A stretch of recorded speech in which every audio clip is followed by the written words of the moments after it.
তিনি ছিলেন মধ্যম আকৃতির সুঠাম দেহের অধিকারী একটি মানুষ। তার চুলগুলো ছিল ঘাড় পর্যন্ত প্রলম্বিত, হালকা হালকা কোঁকড়ানো। তিনি যখন চুলের ভিতরে তৈল দিয়ে আছড়াতেন মনে হতো মৃদুমন্দ ঢেউ দেখা যায়। তার কপাল ছিল চওড়া, ভ্রুগুলো ছিল জোড়া ভ্রু, ধনুকের মতো বাঁকা। চোখের পাতাগুলো ছিল ফুটন্ত গোলাপের গোলাপি রঙের এক একটি পাপড়ির মতো। তিনি কখনো বা যখন চোখের পলক ফেলতেন মনে হতো মৃদুমন্দ বাতাসে গোলাপ পাপড়ি যেন দোল খাচ্ছে।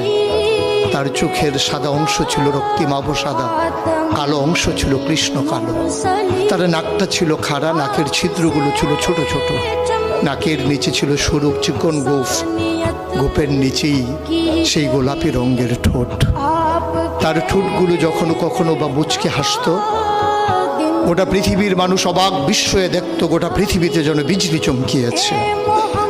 তিনি কখনো বা যখন এই রাস্তা দিয়ে হেঁটে যেতেন, 1 মাস পরেও কখনো যখন সাহাবা হাঁটতেন, তার গায়ের জান্নাতি গন্ধ তারা পেতেন।